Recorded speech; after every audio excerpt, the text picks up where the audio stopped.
So come on, Joe. Is the music better this week or what? Come on. No. Oh, come on, dude. I spent hours, man. Oh, man, you wasted your time. No. Those are some hours you're never getting back, man. You're never getting those back. Come on, Gone. Jimmy. You know the music is so important to me. You love these tunes, right? Come on, Jimmy. Come on. Yeah, I mean, I do love it, and I love it in inverse proportion to how much I hate it. Ass kisser. Scotty, come on, man. Save my bacon. You love the music, right? You see, now he's muted up. See, now he's just refusing to That's not talk muted to us. up. He doesn't want to hurt your feelings. Yeah, he just doesn't want to talk to us, man. What's that all about? Well, there He we really go. hates that music. Nah, man, the music's good. Was it provided by YouTube? It was, Mr. Kevin Baker? of course, provided by YouTube. I play it very safe, Mr. Scott. Does Jimmy's head in, but you've got to play by the rules of the game, man. So if they offer you copyright-free music, you take it.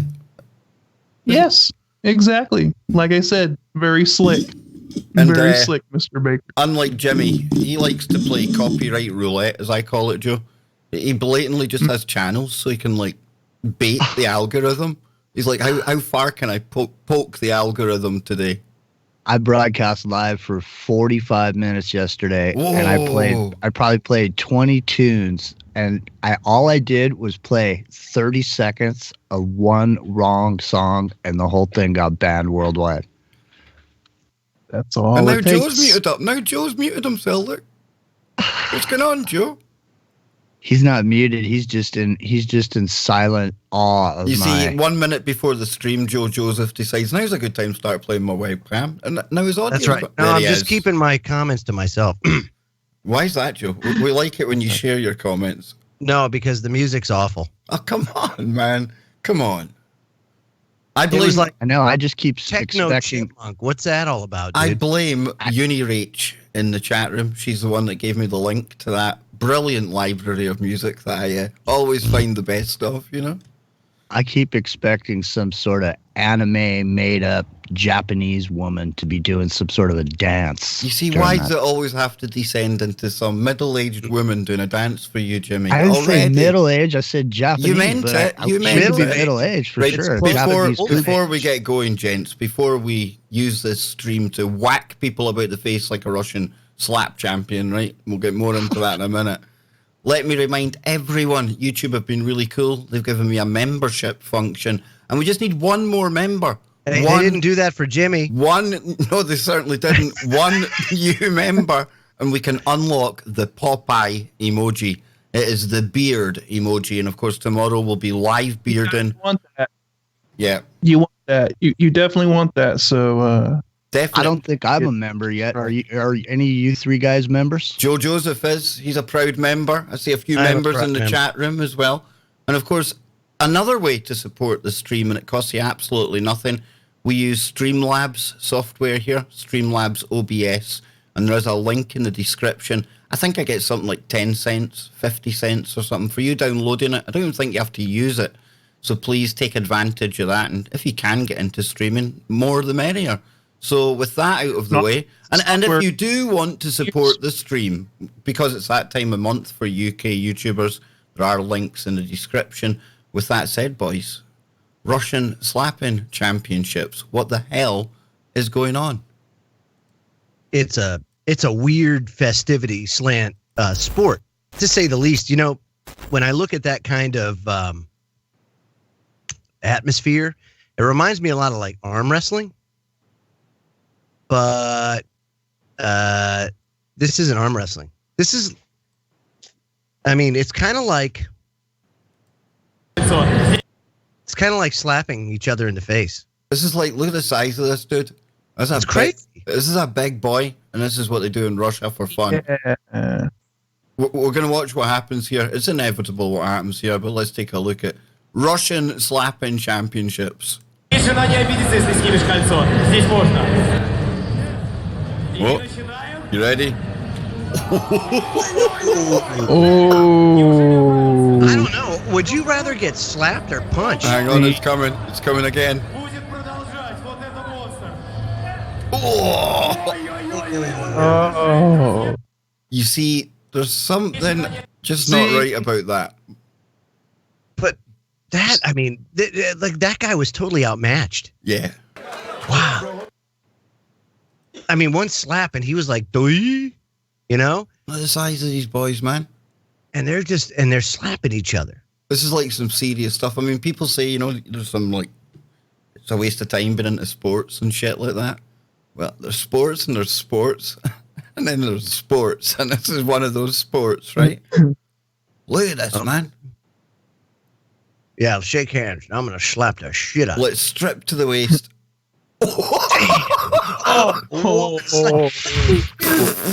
When you're rearing back like that, you're punching him.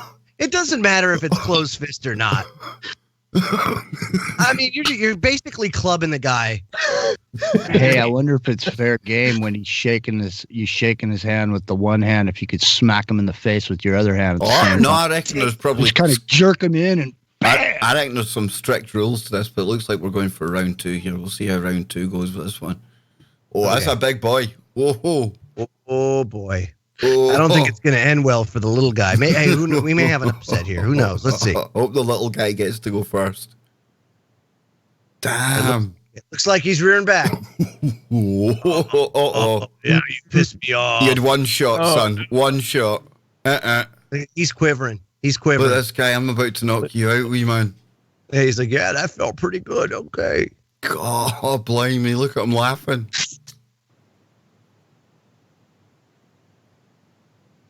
Oh, ninja. Wow, Dude, he's man. ninja. Get that. Did you see him take it? He's like, oh, that was pretty good. Now the big man's thinking twice, and he's like, He's like, uh-oh. what am I David playing with here, Goliath man? here. This I could be a cannot David believe Goliath moment. I cannot believe I found this video. I was going to tell you guys about this video because I didn't think there was any way in the world I could find it. Oh, Did he my miss? word. He just got him like a little skiff. Not a good shot, man. Oh, man. No, he's done. He's He done. didn't Oh, come land on. it. Yeah, he didn't land it good. Nah. Here, man, like, you stand close. Oh, You're he's about to get cracking it, bitch. knuckles. Oh, Oh, man. Oh. No, he backed away from it, dude. No. Oh. Are these Damn, two this is ever a battle. This one keeps going. My Why money's do they on the keep big shaking dude. their hands after each one. What are the rules? I mean, how do they declare a winner? Or do they just keep going until Yeah, someone gets knocked You out? keep or what? going till you're not clean out, dude. Till you can. Oh, man. Oh, he's out of gas. Oh. He's out of He's gas. close to going. Damn. I guess you got to speed it up now. I think I can speed it up. No, I'm saying I guess they got to speed it up. Maybe you go faster and faster. Oh, and then there's a judge. Oh, let's see what's happening here. There's got to be a winner, surely. No? He can't take no more of that young boy. No, I think the big guy, isn't he? Did he win? Yeah. The big man backed out. Oh, wow. Moral of this story, far too much time on their hands in Russia, right? I think so. But it's not but There are other very interesting. I did a little research since you brought this up about other. you bizarre researched sports. weird sports, Joe. So there's other bizarre sports that actually exist, right? And I got 10 of them. And I thought, why not? So number 10, underwater hockey. Says here, this might be hard to understand. Just picture hockey played underwater.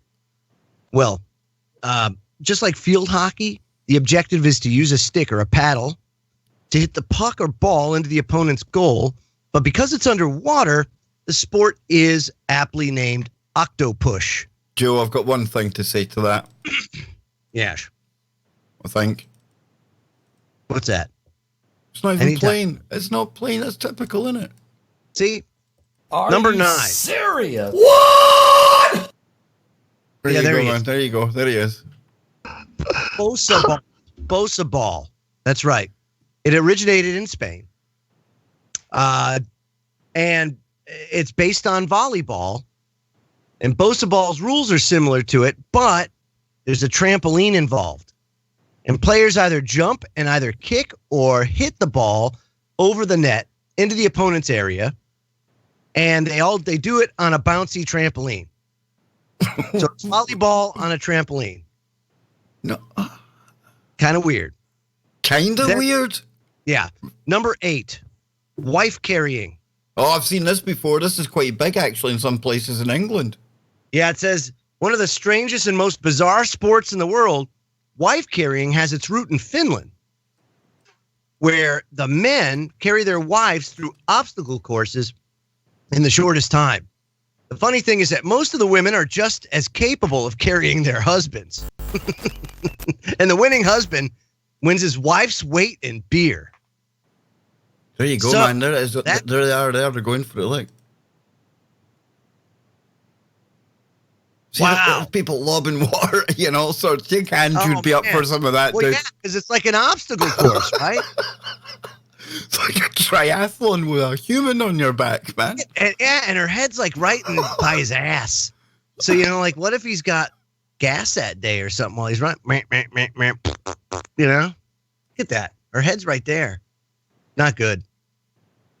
Not good, dude. What's next? Tell us. Go on. All right. 7, dog surfing. So that's exactly what it is. You have to surf with your dog on the skateboard or on the surfboard. And as long as your dog stays upright on the surfboard, it's pretty good. Then there's unicycle polo. No need. Yeah. It's same thing, dude. It's polo on unicycles. No shit. I would never No have shit. got there. I would never have got there, Joe. Then one of my most favorite, the caber toss. Now you're What- talking. Now you're talking. Now, of course, very interesting that it comes from Scotland, because if you take a look at most Scottish males, you wonder how they toss a caber. Careful when- now, Joe. Careful. I mean, it's just Look at this. Look at this. Look. This is what we do when there's nothing better going on in the summer. We cut down trees that are 5 times the size of us. We put on Well, skirts. first you have to import Scots that are big enough for that, right? Look, Because see, I told that's you. not a domestic Scot. That is that's a genetically manipulated Scot, right Look at that. Look at that, dude. Look at that. Real man. We throw trees for sport. And people wonder why the Romans didn't come up here. But no, it raises a very important point. Because we've pointed at the size of the claymores before. The actual, the big swords and things like that. Right. And now you're looking at a nation of generally small people who decided to create it's basically a national sport, really. You get it at the Highland Games, where it involves, like I say, throwing trees that are like 5 times the size of us. Now, that doesn't make sense. What does make sense is that at one time, Scottish people were massive. And then you started eating haggis, and it all went downhill from there. Pretty much, yeah. And because of that, it turned you off to food. And it's been generations of malnutrition with the males. And now that's why you're all 5 foot nothing. And, You see, look, that doesn't make sense. Look at that sword. Why would you go into battle with a sword like that? Doesn't make sense. That's what I'm saying. It doesn't make any sense at all. But if you're all giants, it makes perfect sense. And maybe that's what you guys were. And then haggis came into the picture, and you're like, bleh, food, yuck. No, haggis is all right, dude. Haggis is cool. You just haven't experienced that sensation yet of eating from the lining of the pig's stomach. Nothing like it. Blah. Number 4, chess boxing. Never heard of it until this. Never in my life, but apparently it's extremely popular. It's actually a search term on YouTube as well. I can't believe it. Here we go. The participants need to be skilled at both chess as well as boxing because, as the name suggests, it includes both games. There are alternate rounds of chess and boxing, which allows the inner boxer to take a break and recoup while working the mind to try and knock out their opponent with a checkmate instead of a right uppercut. People have taken a liking to this sport because it's not all about brutality, and neither is it all about boring, slow moves of chess. It's a perfect marriage, they say. Whoever thought this one up? is a genius. I Then, like it. my I like friends, it. I do like this one. think now, has anybody witnessed one of these? It's like one round of chess, one round of boxing. I've never heard of it until today, Joe, but I'm liking the look of what I'm seeing here. It's quite self-explanatory. Then you go and hit lumps out of each other, and you sit down for a wee round. Yeah, go for it. I mean, it's not, I guess it's not that bad. What are you saying, Scotty boy? I said, yeah, I've heard of it before. I've actually watched some of these matches. Are pretty interesting.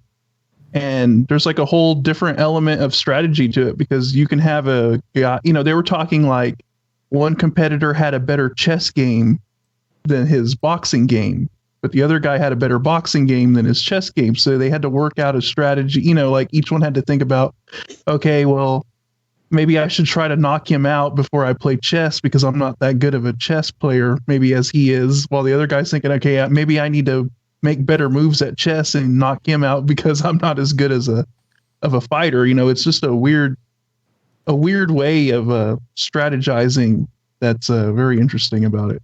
Weird Pretty indeed. cool. Weird indeed. The next sport actually finds its root in England, another weird UK sport.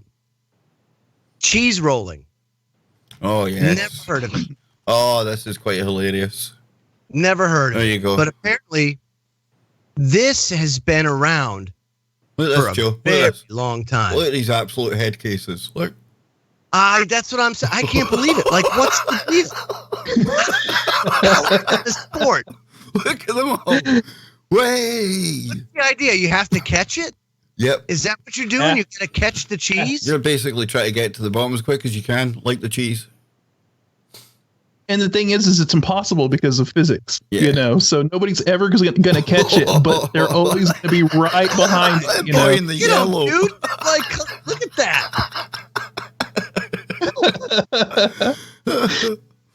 That dude in the yellow went for it, man. There's always one. Oh, Let me ask you something. Jesus! Wow. How do you train for something like that? Oh, It'd be, oh, like, man. it'd be like me saying, hey, Ange, hey, there's a good mountain over there I want to jump off of. Yeah, let me just go jump off that cliff. I'll be down there. Just meet me down there. I mean, what? See, there's no way anybody can keep up with the momentum. Once they're going downhill, your legs will never be able to run as fast All as right, your walking speed. gotta So get you're gonna fall. Okay, so it's been around for over 200 years. During the spring bank holiday in England, people gather at the top of Cooper's Hill. And at the top of the surprisingly steep hill, a judge rolls a cheese down the slope and the participants follow. Because that makes sense. Yeah, people try to run down the slope, but quite predictably end up rolling and sliding down like the cheese. The winner of the race wins the round of cheese, as well as a few bruises and scars if they're lucky. You just Maybe a know. broken bone or two. You so know whoever you're- the first one down is gets the cheese. Plus, you've got the prestige of like getting bought drinks in the pub for the whole year, haven't you? You're like king cheese for the year, dude. I mean, That it's was unbelievably Pretty good. I mean, He these- recovered and then he went running down. It's pretty crazy. How many people have Casualties are like dragging people off the field. I mean, it's easy. Uh, And the guy wins the cheese. Yay! I got a block of this is a big round of cheese. Yay! I mean, really? All that for cheese? Oof. Okay, number 2. Blind soccer. There are millions of people, of course, that know about soccer. Blind soccer is one sport that encourages disabled people to get out of their comfort zone and explore something that the whole world takes part in. And it's pretty much like regular soccer, except for the ball, which is fitted with pebbles or marbles, which helps the players locate it. And the only people who have the ability to see are the goalies. wow. Yeah. So See, so I'm it's- being careful here because a lot of this is from the World Cup, and I know the World Cup as a trademark, they don't let you show things. So I'm trying to find something that I know is going to be safe here. But yeah, and finally, well, let's Pretty go. cool. Let's go to this. Let's go to this. Number 1, Kev. Don't even worry about Yeah. that. Ferret legging. Oh, dude.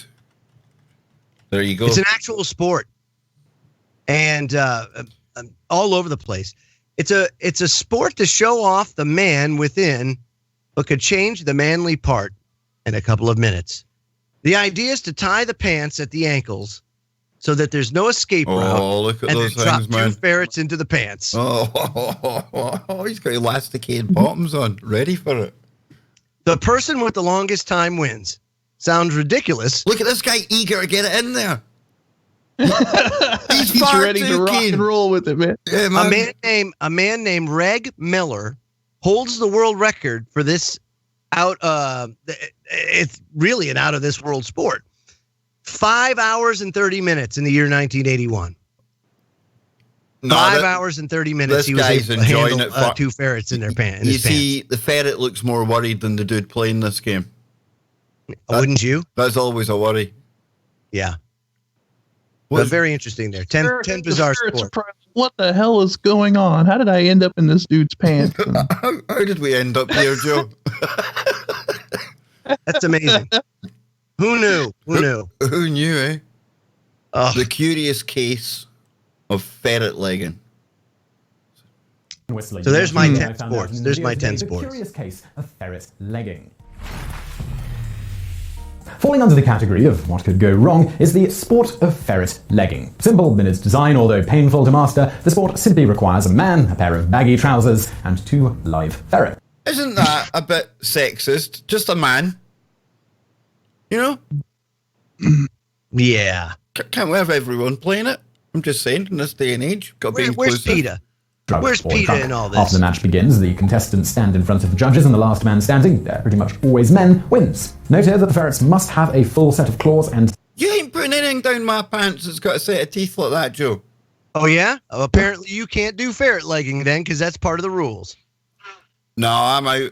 As soon as you see that, I'm out. Jimmy, what do you think, man? You look like the kind of dude that keeps ferrets over there.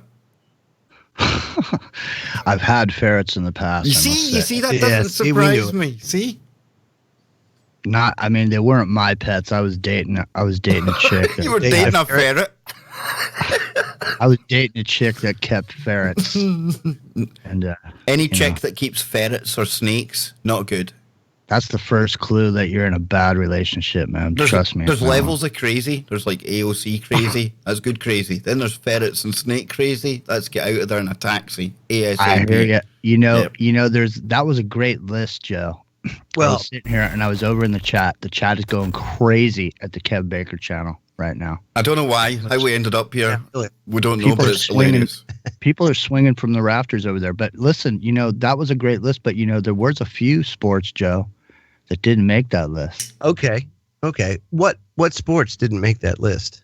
Well, there's something called midget bowling, Oh, where Oh, they I heard actually midget, but where they bowl midgets, yeah. right. Yeah. Scott Lopez laughing there. So what I'm asking is, I mean, how did this start? I mean, was there just like one little person hanging out the bar with his buddies? His buddies got drunk one night and they went, "Hey man, let's grab old Billy Bob over there and chuck him down the Come on. bowling lane." You know what, Jimmy? That's probably how it all started. Absolutely. That's probably No the doubt. close to the truth, dude. But you gotta watch, Yep. man. I'm only like 3 inches away from like technically being a dwarf, Jimmy. So just be careful. Oh, look at that. Somebody just subscribed. Yes. All right. That's our new graphics. We're looking kind of cool, new graphics. So if you have a super chat and you want us to read out, it's going to come up on the screen. It looks all cool. Yeah, it's been pimping it out, boys. You liking it? Yes, I do. I like it very Very much. impressed. Yeah. Hey, you know Very what? Somebody with this in the thing. chat room brought up weird Japanese game shows, and we should take a look at some of that because there really are they have some strange game Remember shows that one, over in Japan. Endurance? Remember the one, Yeah, Endurance? they That was do. bad, man. Japanese game shows. Yeah, there's some weird stuff, man. I mean, people seem to get entertained about the weirdest things over in Japan, eh, Joe? I mean, Here being, we go. being a Here's the sailor, 10 I know weird that- ones. Absolutely. Here we go. Absolutely. That is a lot different than You've other been to countries, Japan and a that some of their million times, culture right, can be Jeff? vastly different. Customs in Japan are a lot different than other places, and what might seem outrageous and crazy to you the is hell are likely you normal for playing, them. man? And these people take their game show entertainment to a new level. Known how you play this game, but it involves people stripping down to their underwear and having to somehow cross a clear container, which is apparently filled with boiling water. The game seems to involve some challenges, and probably has the most bizarre rules of any game, as when a contestant strips down to her underwear and tries to walk across the boiling bath's frame to get across it. But two guys wearing red kimonos put an end to that and push the girl in. Things look a little bit scripted, and the position that not good. What? Getting scalded? Next one. interesting and shocking as possible. One of the punishments involves two girls trying to blow some creepy insect inside of a tube into each other's mouth. Oh. In this game, the loser would end up with the bug inside of her mouth. A girl's worst nightmare. And you can clearly see this as the game show host pulls away the lid to reveal a plate of deep fried crickets. Despite the scary thing, the girls are brave and challenge each other on the show. Spread your legs. The name of this game is sure to raise some eyebrows, but what it comes down to is a contestant facing a torture machine, or in this case, a leg stretcher that martial artists use to stretch their leg muscles. The game involves 3 girls. One of these girls spins a wheel, one sits in the torture device, and the other girl controls the machine. The number that the wheel lands on is how many clicks that machine will be manipulating. What The girl needs to answer the questions right, or the machine will spread her legs apart. It's a fun So twist you on a must, game have, where like, you must you have must be able to tap out, I'd So, imagine. like, that's like putting somebody on the rack. Do you know what I mean? Yeah, exactly. That is exactly what it is. It's a version of it, right? A really creepy Japanese one. Look how much he's enjoying doing it. That's sick. the questions or be tortured. How anyone wins the game is Remember unclear. yesterday we were talking about the Running Man, and Yeah, absolutely. I think Japan would probably be the first country to go all the way with something like that. You 'Cause think? they're pretty wild This was with the their worst television. one. They Yeah. often have no scruples when it comes to that. There was a the most extreme elimination, it was called.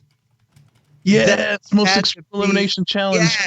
Yeah. It was one of my favorite shows. Angie and I used to love watching that. We would binge watch that like there's no tomorrow. You know, when they have like the marathon for it. This is the one that Yeah. they used to show that got banned. Look, they're putting them on like the wheel of a boat. And I mean, it was just great. And the comedy was awesome. So I can't believe that they got rid of it. But Look at that. That's not a game show. what's that? Put on the wheel of a boat and dunked every couple of seconds, man. Yeah, I got a really good. I got that's a not- great idea. I'll produce a game show right now. It's called Running Man Japan 2019. What you do is the contestants line up on one end of Fukushima, okay, prefecture, and then they run from one end to the other. And if you make it to the other side alive, Joe, you're a winner. Okay. What do you think? Jimmy, can you put your cam down a bit? It looks like you're sinking. It looks like you're on the wrong side of the Titanic. I'm going at home, man. I feel like we're losing you, dude. Put your cam down. Okay, so There we so go, in man. this, so I've gone a little bit deeper, and I found 10 weird world championships, right? And these are official world championships, not just sports, but like it's crazy. So, first of all, did you know that there's a hide and seek world championship? I didn't until you told me today, man. What the hell? Absolutely. It's first held in 2010, and this is Italy. Oh boy, I'll tell you what, I didn't know Italy That did sounds this. like fun. But yeah, so the rules of the game are simple. Teams divide into 4 groups with one member from each group hiding, while a neutral search team counts to 60 seconds. The participants then have 10 minutes to jump out of their hiding spot and hit a target in the middle of the playing field, all the while avoiding being found or caught by the searching team. Can I just raise something? Is there not something a little creepy about adults playing hide and seek with each other? I'm just saying, maybe Exactly. it's That's- just me, dude. Yeah. Yeah, they got one of these down here where I live. They got a Santa Cruz boardwalk, and they have a bunch of, it's an old boardwalk. They got rides and stuff, and in there they got this shooting game where you get a gun. It's like a 9. Yeah. Go inside this dark area, and you run around shooting people with it. And it's like after you do the first person shooter games, like at the house. When you roll over there and grab a 9 and put it in your hand with a laser in it, because everybody's got wearing this thing, you jump out from behind the counter. Pew, pew, pew, pew. People just go boop, boop, boop, boop, boop. They're gone. You're the last man standing, man. It's serious. It's fun. I mean, it's fun, man. Number 9. This is a weird one. The Germans, those crazy Germans are at it again. The Snuff World Championship. That's right. It involves snuffing smokeless tobacco. The goal is to stuff up to 5 grams of tobacco into your nostril within a minute. Whoa! way. It's here I as used well. to Check snuff. this out. I used to snuff in high school. There's no way you could snuff 5 I can't grams. show that. Are you telling ITN me? are bad. Rutley, they're bad as well. I think we get the The idea, Snuff though. World Championship is really just like any other athletic event, right? A big nose does not guarantee success. Rather, intensive training and a sophisticated routine is what will get you the crown. So if you want to jam snuff up your nose Whoa! and do so fast, that's the way to do it right there. Snuff World Championship, go to Germany. Unbelievable. Gang of 4 in the chat said Bigfoot's the biggest as the hide and seek champion of all time. That's what the hide and seek world champion. Bigfoot The wins. perennial world champion. If you at would that. like a Bigfoot emoji, please consider joining the channel. Click the link below. Shameless plug. Yes, Joe. Number 8. Musical chairs world championship. No, man. That's right. There is a actual musical chairs world championship. You must be Oh, 18 years old. Dear Lord, it's on YouTube. Yeah, and you can't be too aggressive.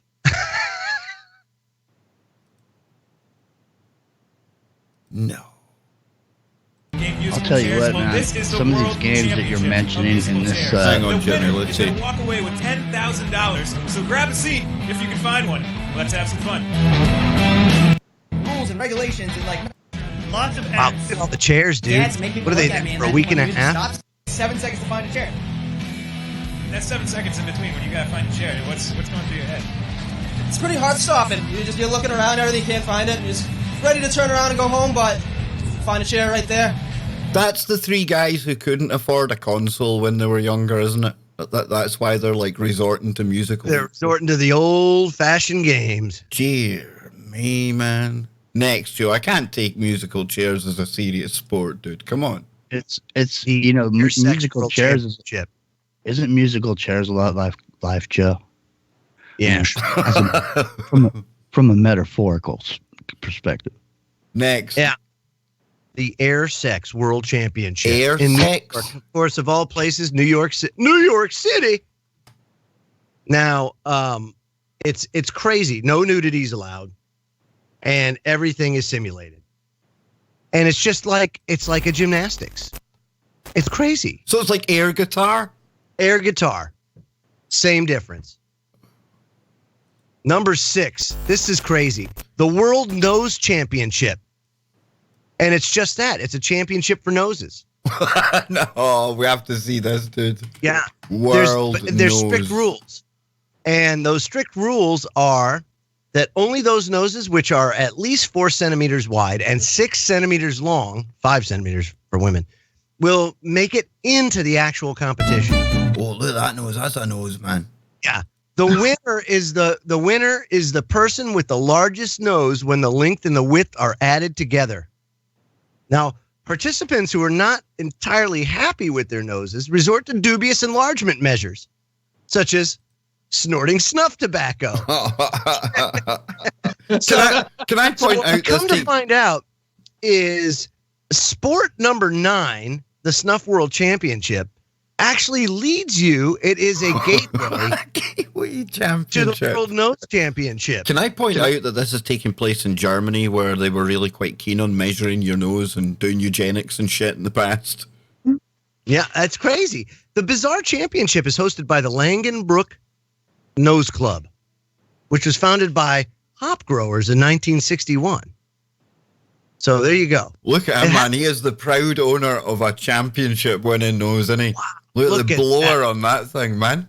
That is a schnoz right there. Look, he sits and slaps it with a Russian slap champion, doesn't he? Maybe. That's crazy. Dude. Number 5, the World Toe Wrestling Championship, No. 1974. That's right.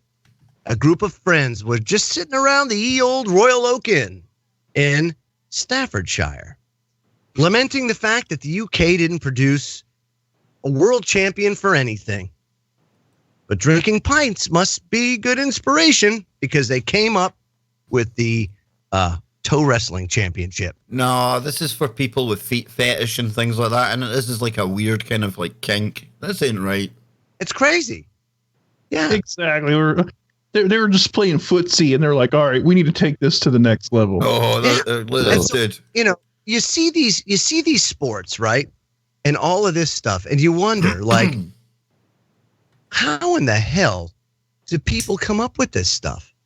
You know, I look at kind of on a side note, right? I look at how the world has gone like in so many ways, and you always ask yourself, how did they come up with this? Where does this come from? Ange today was watching this horrific Nicki Minaj video from the Grammys from 2012. You know, and so there was a couple of things that came out of it, right? Nicki Minaj got back. It was all centered around, like, it had a huge Roman Catholic theme because her alter ego is Roman, so they say. So she says. I see. Which is when you see when you see a lot of these Hollywood people, and you notice, like, oftentimes they go bots. It's because they're possessed. They have fractured personalities. I mean, look at that. That's like somebody on the altar been sacrificed. Oh, but dude, I mean, it's awful. It's not even music. It's just awful. And no, it's not music. It's social engineering. Exactly. But then, you know, right around that same time, you remember that same year. This is the crazy thing about that year, Kev, which when we talked about it the other night about there being like different timelines, because of we were destroyed in 2012 in one of them, right? When it actually did happen. That we had the London Olympics that year, right? Wasn't that 2012? That was the day I made my first ever radio appearance. Do you remember that on your show? I do. Yeah. I do remember. On this timeline. Remember the rituals there? Yep. I mean, and it's what they are. They're rituals. Yeah, it was like Ange just said it. The year of the public satanic rituals. Remember you had the London Olympics opening and it had the giant babies? Yes. And then that whole thing was bizarre. But then remember pyramids. Remember the Goddard Tunnel at CERN as well? The Goddard Tunnel. The giant babies again.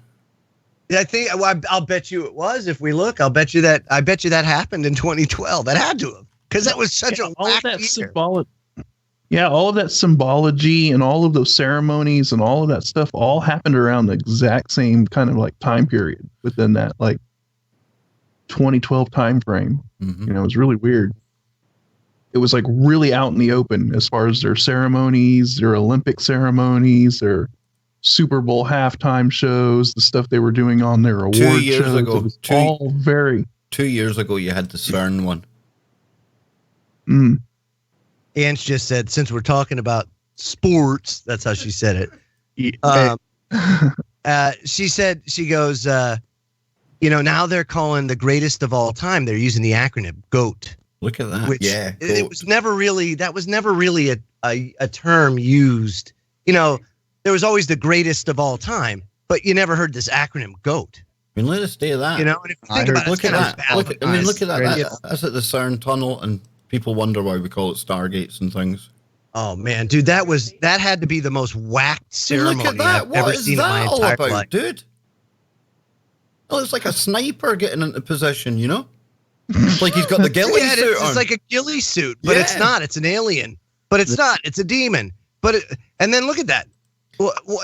Now, somebody in the chat room, Joe. Ceremony from the entire start, dude, was absolutely whacked. Somebody in the chat room said, "Remember Rick Clay?" And that was James. Absolutely. And you know, Rick Clay, what a researcher that guy was, and he died very, very young. And he was instrumental in opening my eyes to what would be happening around the 2012 London Olympics. He decoded the actual symbol that the 2012, you could rearrange it to say Zion. Absolutely fascinating stuff. So yeah, you can't talk about, or for me anyway in the UK, guys, I can't talk about decoding London Olympics without paying respect to Rick Clay.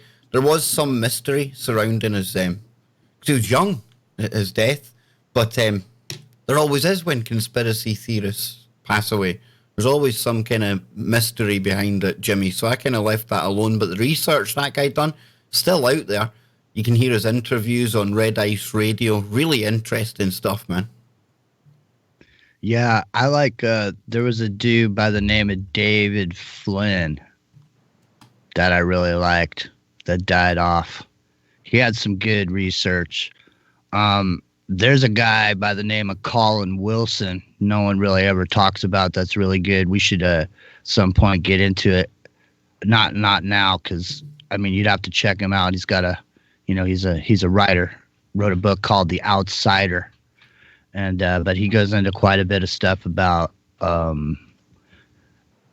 Egypt and Atlantis, and there's ties to the Rosicrucians. As a matter of fact, did you know that the Rosicrucians' main, temple area is just right here in San Jose? I did not know. Yeah, it's pretty intense. It's like their main... Well, Mad Leo, he was talking about them the other night, wasn't he? The Rosicrucians, yep. It's interesting because people hear the Rosicrucians, but they automatically think of the Rose and Cross, right? Because that's what that means. But if you go over there, it's pretty much everything's about magic and energy. I looked into it. I was thinking about joining it a long time ago. It's not necessarily a secret society in the sense like, well, I guess it is in a sense, but I mean... Admit it, man. Admit it. You're really like a 33rd degree Mason in like the Order of the Wookiee. Well, you'd have to be at a party and see how I stand with my feet. All right, is that how it goes, man? Tell. I put it out. I would put it out in a code. If you go to a party and you see a guy standing with his feet in like a T, yeah, one foot and his other foot in a T, he's telling you something, man. See, and then you go over there and go, "Hey, man, do you have the time?" And then he'll say, "What will he say?" See, Jimmy, I don't know. If you said, "Do you have the time?" to a Mason, he would say something to you. I'm not going to say what it is because you got to be a member to understand it. Somebody's saying in the chat room, have you heard of Richie from Boston? Unfortunately, yes, I have. He has a video yesterday with HAARP experiment happening, and they're freaking out. Read the article. I would say to that, when it comes to HAARP, they're potentially running experiments all of the time. And it's not only HAARP. There's like over 100 other ionospheric heaters around the world. I've not looked at the article in question. Maybe Scott, have you seen it? No, I mean I haven't seen that particular article, but I was just about to say that HAARP is old technology. Yeah, I mean they've gone way beyond that. They've scaled that down dramatically, and you don't need those giant ionospheric arrays anymore. No, they still utilize it. Obviously, I guess the HAARP facility is in private hands now, so they can still conduct experiments, and then they don't really have to adhere to any FOIA requests or anything like that because the government's not operating it anymore. But as far as the technology goes, they've scaled that way down. That's a well, it's just like CERN. Stuff, right? CERN, they were able to what was that? Basically, that shaft. What was the one that they used the toroid technology to accelerate the? It's basically a particle accelerator that's only 30 meters long or something like that. Plasma, the Awake. Yeah, the Awake machine. That's right, the Awake. Mm-hmm. And so I mean, we're seeing. Well, let's have a listen to what he's saying. Let's have a listen. Hey, what's up, YouTube? It's Richie from Boston, and I've only been home from the road for about a week or so, and if you remember when I was on the road, I made a video and I was talking about this. I'm pulled over right now. I had to make something to eat. I just passed into another time zone. You see that? Mountain House, baby. I don't stop at fancy restaurants. Speaking of Mountain House, the word has just come out that Wise Foods, Wise makes they make freeze-dried survival. Okay. Well, now, if you followed me since the beginning of the channel, you know. Yeah. No, I haven't. I use this stuff to long. Not only that, right now for $75. Damn, Go to Richie. this. So, Damn, for your fellow Richie. subscribers. At any rate, Richie tried to SpaceX get astronaut his. uniform, because of course Is that SpaceX Richie is Rich? much On, I more guess. Richie from Boston, yes. We'll try to find out what he's talking about. We need to work through his ads first. Hey, Hang on, you know, hang on, Joe, Jimmy. Hang on, Jimmy. Jimmy, hang on. And speaking of that, check this out. This is a new view of Jupiter from the camera on our NASA Juno mission. Reveals the plain picture. Notice how they have stars and stuff speckled in the. Look at that. Hey, where's the How bit about incredibly harp and similar. juice spirits in the Looks like sky? it's zoomed in with a camera. You see what I mean? The NASA Jet Propulsion Lab, Caltech. Look at all the. Wow. This all moons around it. Today, explaining what it is they were going to be doing at HARP in New York City this weekend. Need to pay attention because apparently the Northern Lights are making their way south.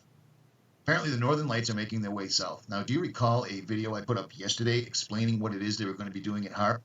Do you remember this story from yesterday? Amanda Dawn Christie will use the world's most high-power, high-frequency transmitter. So she's going to use HARP to do a thing where she's going to interject codes and all sorts of other symbols and whatever else into outer space or our atmosphere. Do you think that what she's looking at on her screen may look like this?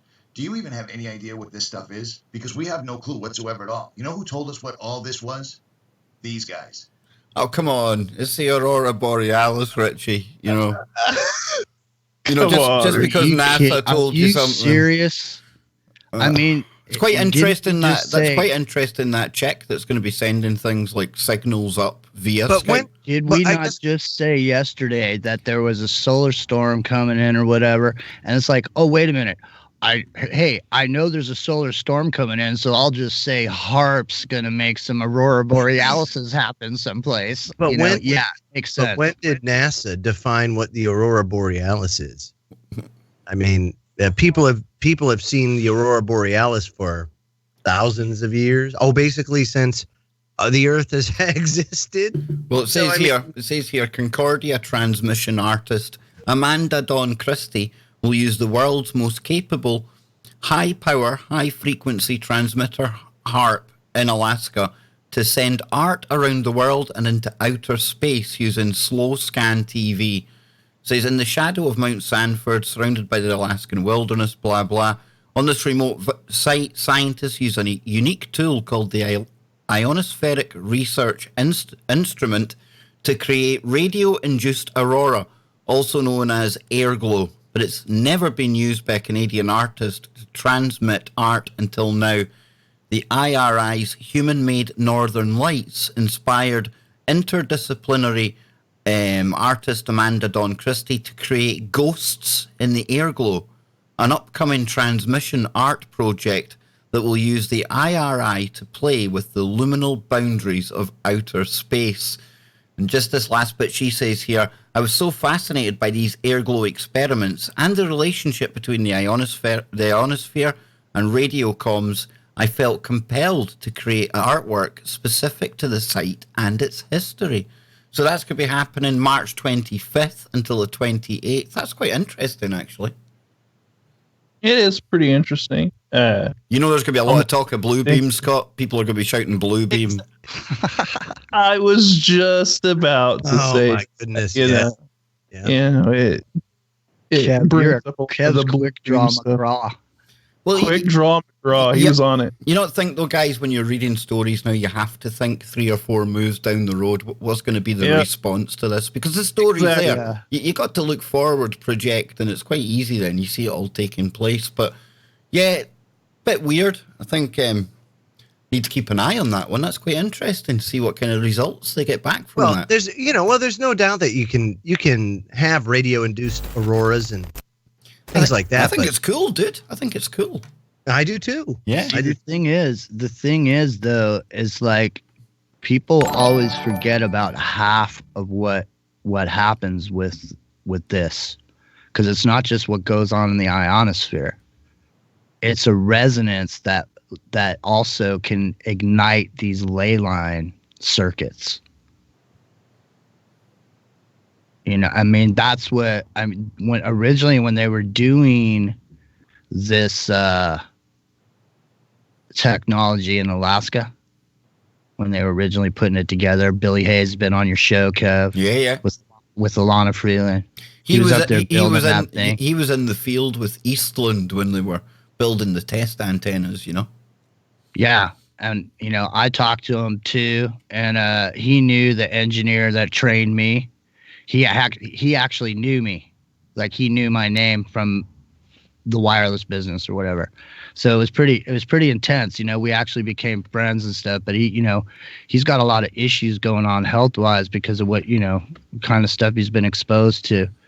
But there's a lot more to it, because let me tell you, this the ley line functions, Joe, and on the Earth, and Kev, where was he building his new he was building his new factory on some over there by you somewhere on a ley line structure. What's nuts? I don't know. You talked about it a while back on your show. I can't remember who it was. It's somebody. That guy with the accent. Yeah, yeah, that one guy. Yeah, that guy with the accent, Joe. The guy from across the pond. I don't know. Ley lines could tie into it. Absolutely. Why not? Well, I'm sure they always do. It in some way, shape, or forms. By God, it's always the ley lines. Because originally they were looking for oil with that thing, right? So you got to know that there's some function of ground penetration just on the face of it. And so, like, if you just take it at face value, you can see that there's some sort of a function. Yeah, there. It's multifaceted because we used it for over the horizon communications using VHF and things like that. So there's when people be like, "Oh, shilling for HARP," just factual. It's just part. Just one of the functions, Yep. But I tell you, there's something else I wanted to bring up, guys. This is really interesting, and I didn't know anything about this until the other day. Watching Scotland getting humiliated over in Kazakhstan, but Kazakhstan, right? We always like to talk about Kazakhstan because Astana, right? We've talked about that place umpteen times, and we'll take a look at some of the buildings and all that in a minute. We'll get Google Earth up. The architecture there is just, it's second to none. But it's not Astana anymore, boys. Standpoint. Look, it's not Astana. It is now Nur Sultan. Now, in my mind, that sounds like New King, something like that. So disappointed. Yeah. I liked the name Astana. So did I, dude. So did I, but no more. It will no longer be Astana. It's actually, Kazakhstan has renamed its capital Nur Sultan in honor of the country's longtime leader who resigned this week. The guy's not even dead. They're just doing it in memory of the guy. Resigned. So he resigned, right? Yep. Leader for like 30 years. So after 30 years, he resigned. So he's just done. He's had it. It says the order to change the city's name from Astana was issued on Saturday by the interim president, Kasim Yomart Tokayev, who took power after Nur-Sultan Nazarbayev resigned on Tuesday. Weird. And this guy resigning, I was watching.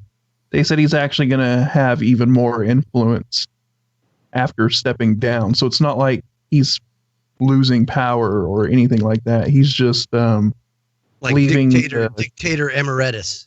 Look at this place, man. He's just leaving the responsibilities and stuff to his underlings, and he's still going to be,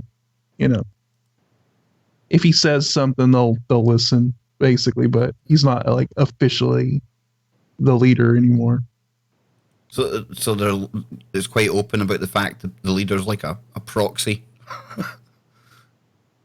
Something like that. Yeah. They don't really care about that, Jimmy. I mean, these people in power, but this city in particular is interesting because one of the reasons why is it's one of the hubs of the new Silk Road. And the other thing is the architecture is very, very, very much inspired by certain conspiracy theories, Jimmy.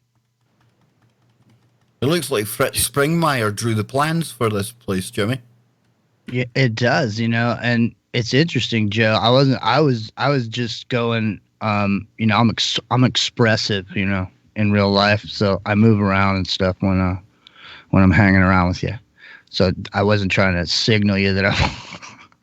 But anyway, I mean, I actually did a couple of pieces on. I did one piece on the Belton Road project, which is the project of building this road, the Silk Road, the actual pavement on the ground. But in the course of doing that, I got all turned on by Astana. I was definitely seduced by it because of the structures.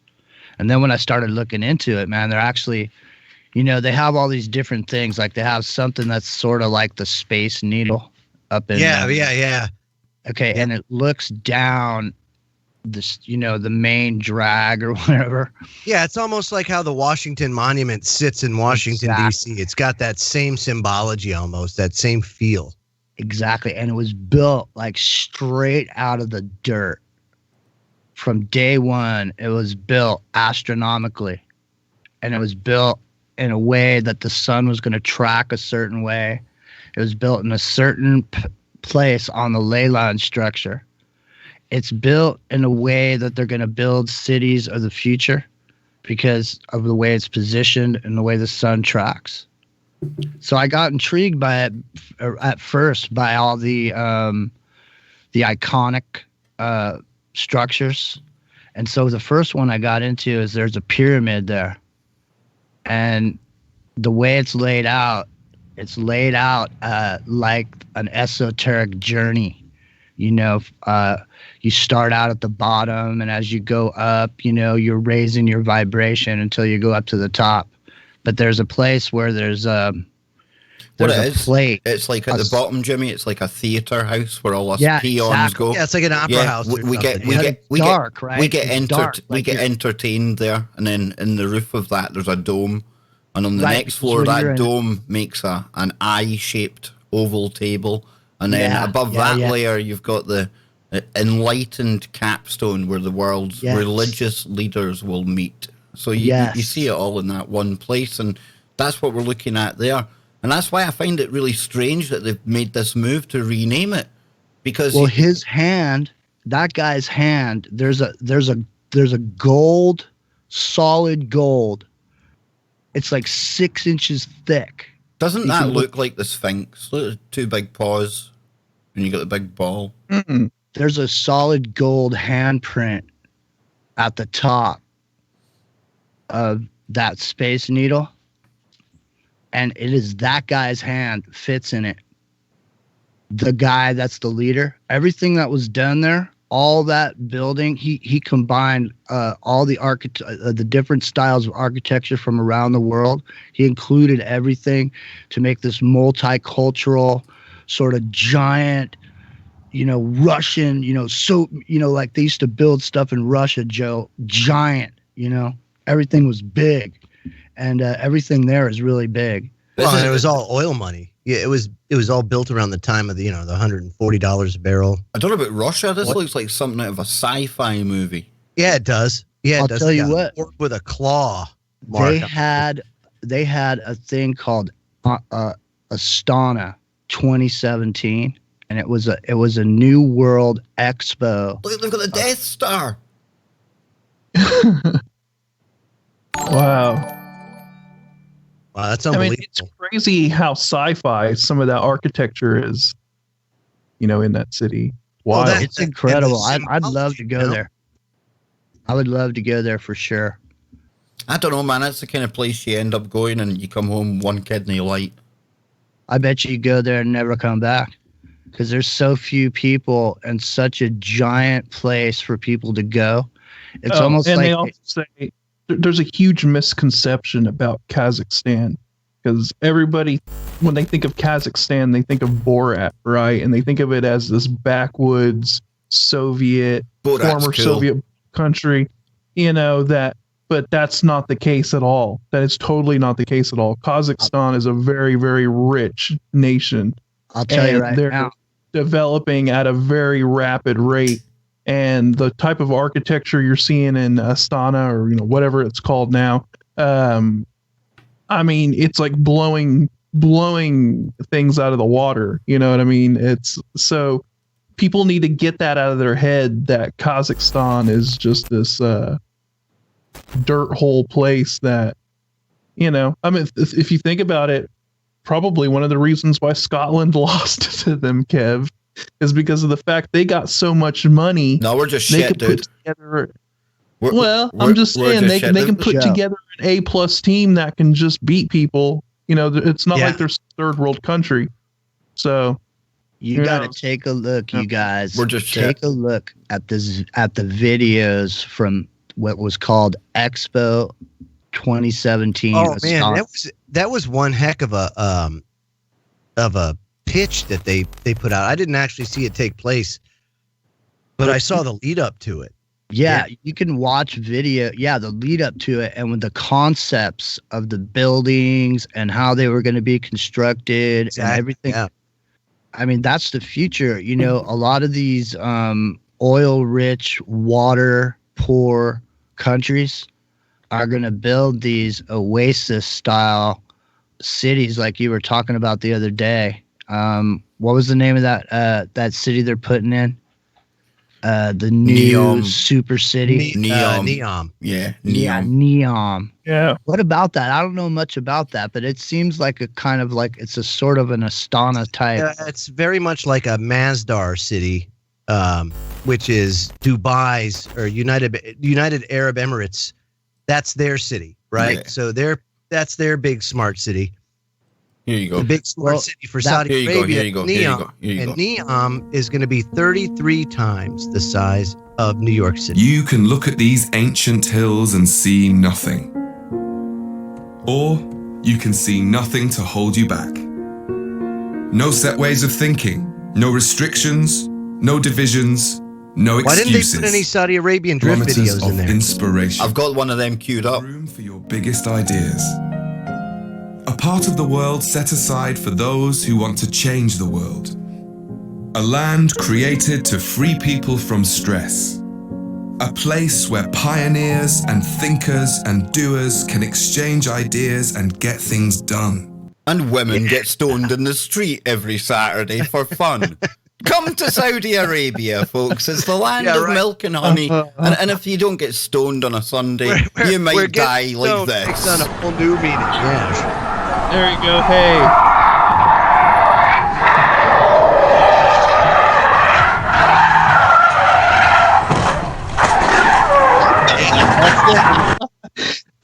There's the real Saudi Arabia.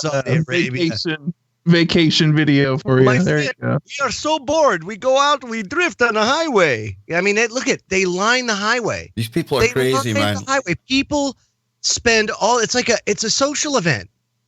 It's a social event. And then, I mean, these cars go into the crowds and well, that's good. Yeah, sometimes you'll see rims fly off. It's awful, man. I mean, I can't believe they do it, but they do it. And some of these guys, man, they're actually really good at what they do, and some of them are really bad. Yeah. Have you ever seen this FPV high-speed drone racing? Yeah. Where it's the camera in front of the drone and they're racing at 100 and some odd miles an hour. But I mean, think about it. So Saudi Arabia has to, they got the UAE. It ends up being like my Middle Eastern peen is bigger than yours. That's what this is, right? They're lifting up their white, their robe, their bathrobe. Hey, look at this, look at me. That's all this is. It's one king. Did you see those coppers? And my dick is bigger. But really, look at what's the moral of the story. These cities that are being built are smart cities where you're not going to have any vehicles like cars or anything like that. It's all going to be public transportation. If there's even a public transportation allowed, if it is, it's going to be electric, which is okay, whatever.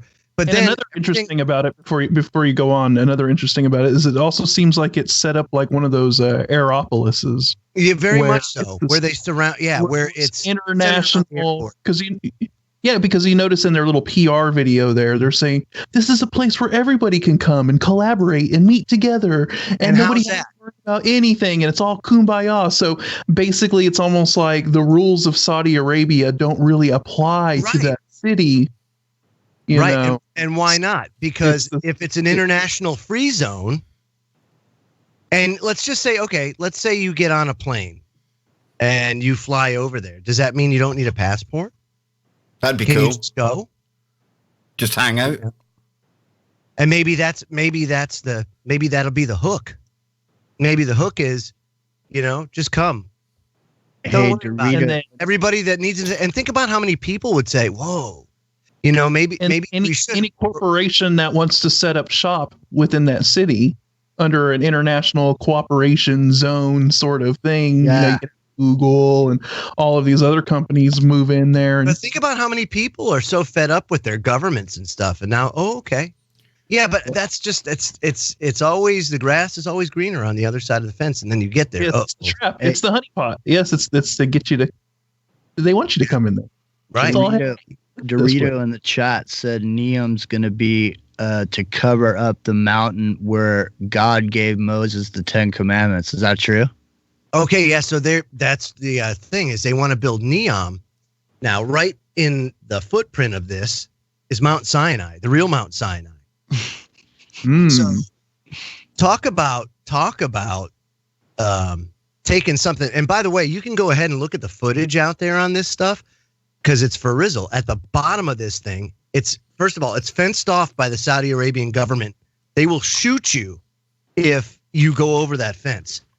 At the base of Mount Sinai, there's an altar to the golden calf. It's still there.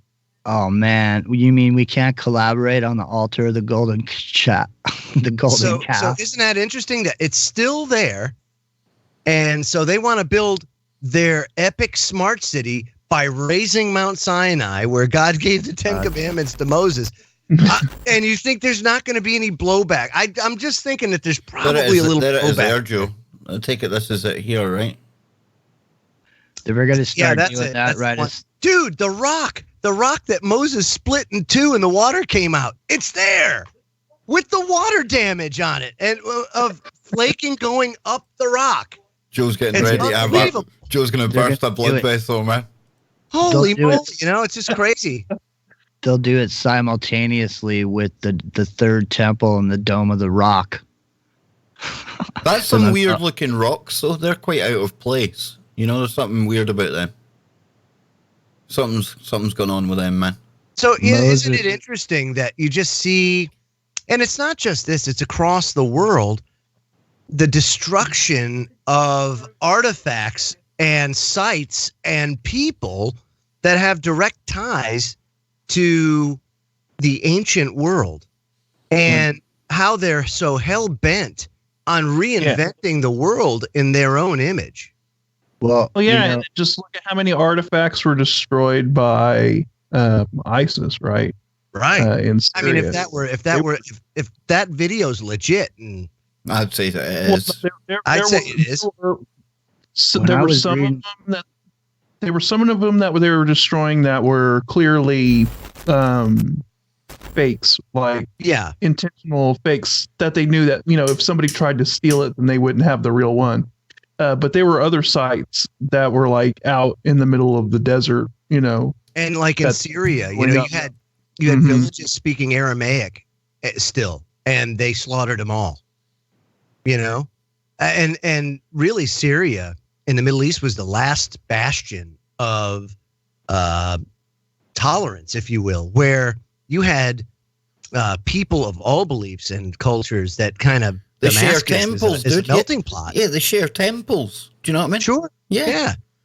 And so of course you want to destroy that, right? You don't want that kind of stuff. We don't want to get along. No, we don't want any of that. That could be contagious. We want the hatred to go out there.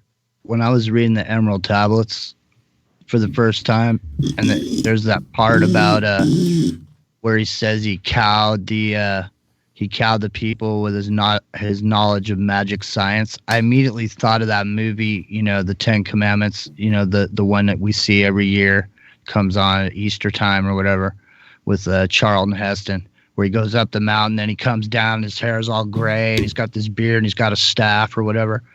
But it's interesting because it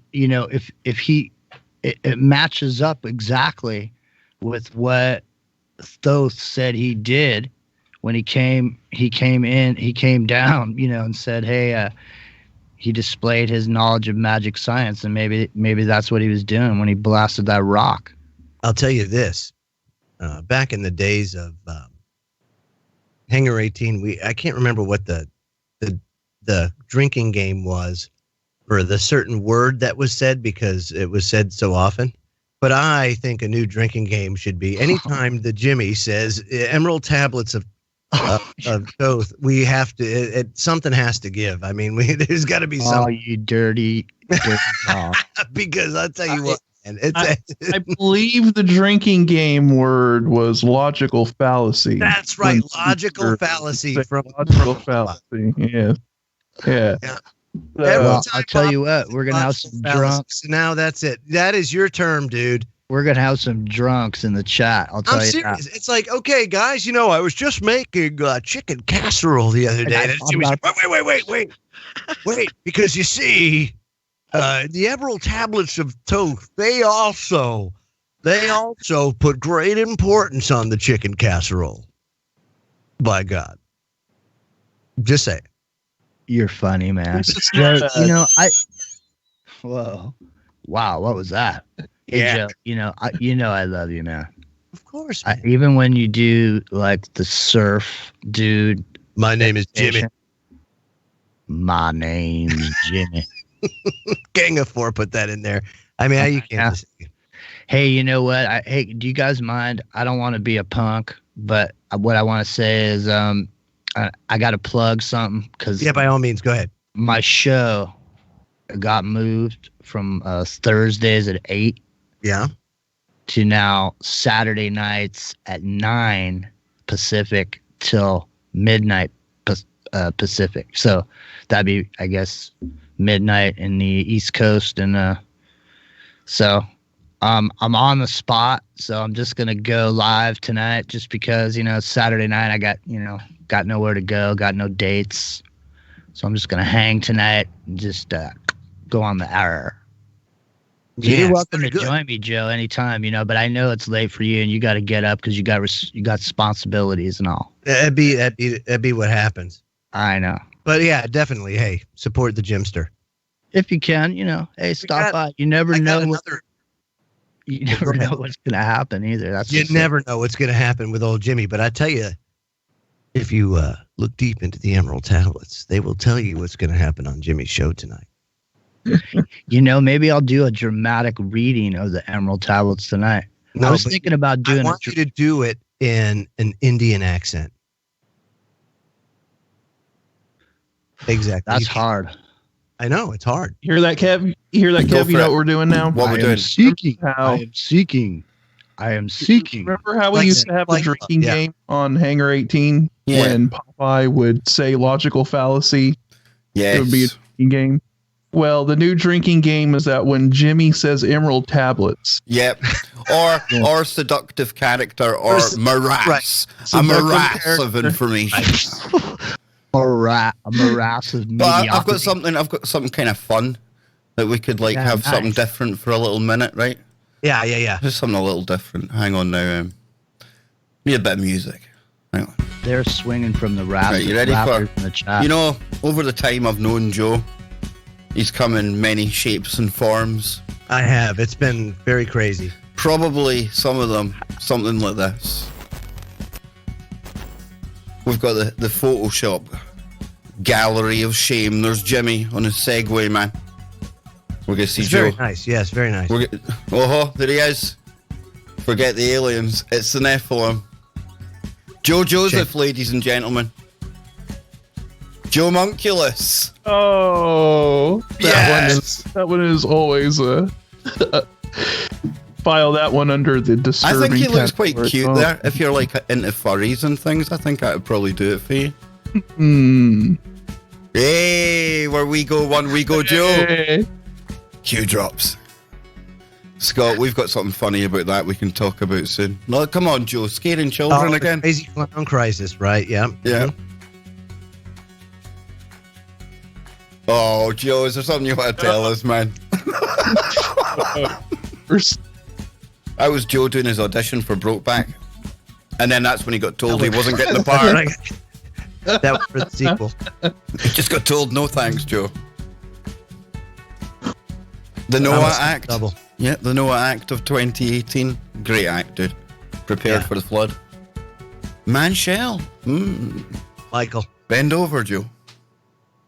She's gonna probe you. I was always saying you should have made that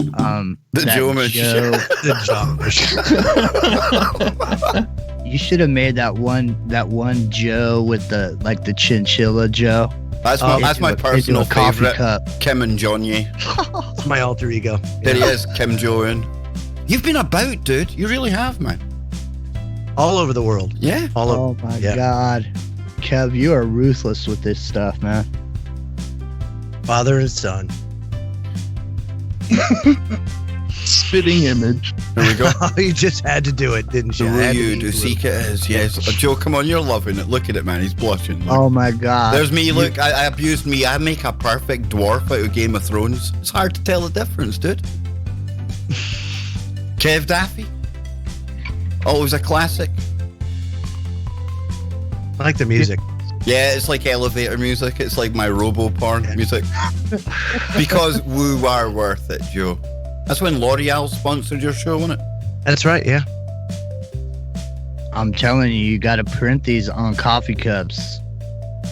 And listeners would love one of these on coffee cups. That's that time. That's a Guinness coffee enema. Bend over, Joseph. Fluffy Joe. That was the high. So there you go, folks. There you go. There's a bit of fun. Something different.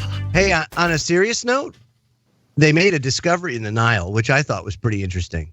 According to The Guardian, Nile shipwreck discovery proves that Herodotus was right after 2,469 years. Wow. It's a pretty interesting discovery. In the 5th century BC, it says the Greek historian Herodotus visited Egypt and wrote of unusual riverboats on the Nile.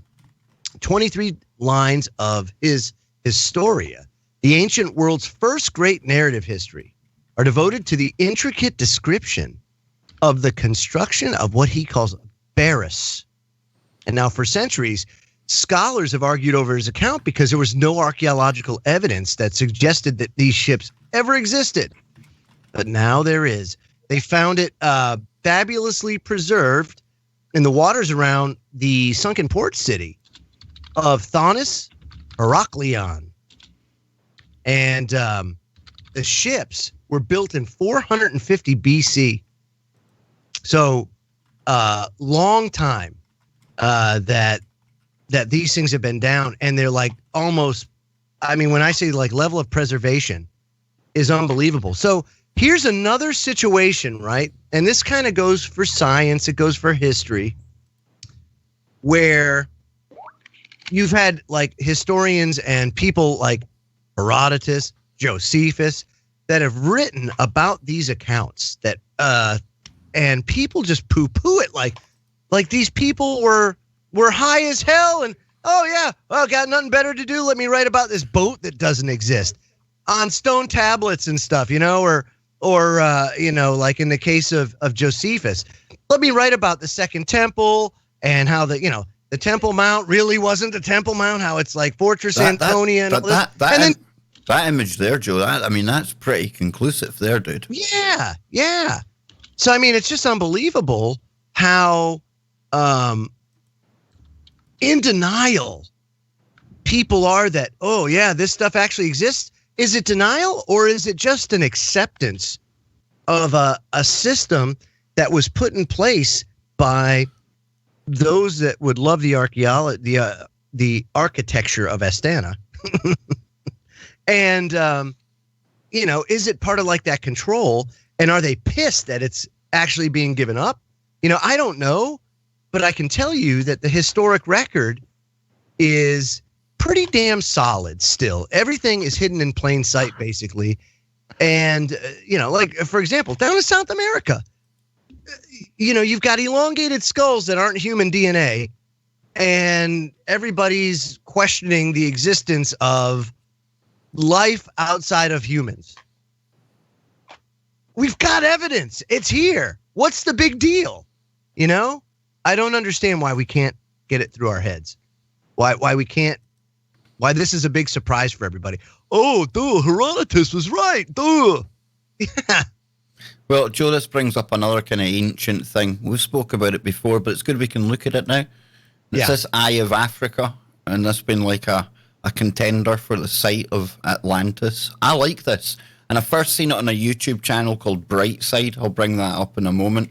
And the young guy on there, he was making these claims. And I have to say, when you look at it, ticks all the boxes, really, dude. Oh, absolutely, Kev. Yeah, it's like I was telling you before the show, right? We're the United States. We're a world-dominating empire right now, for the most part. You've got other empires out there, other strong powers, but the United States, for say the last 100 years, has really dominated the scene. Okay, and with that, you have Jimmy, why? Mute up, man. Yeah, mute up. No, I was Anyway, humming "America the Beautiful." Sorry, I was trying to add to Joe. I didn't. We have the architecture. We build cities the way Americans build cities. When we go to Afghanistan, right, and we blow it up, when they rebuild cities, they build it like we do in America. So why would it be any different for Atlanteans to build cities like differently than Atlanteans? Atlanteans would build cities like Atlantis or like they always do. So when I see the arguments of, is that Eye of Africa right there, is that the lost city of Atlantis? Why does it have to be only one? You know, I would imagine that Atlantis, being a world dominating empire, would have many cities out there, probably designed similarly in nature to that of their capital city or whatever, but that they had very similar architecture and civil engineering, you know? Yeah, it's just one of their outposts. It was just one of their cities across the globe because they, had an empire that just like the Romans. Yeah. You know, go all over the place. You'll find a bunch of Roman architecture. And wouldn't you know it? It all looks the same.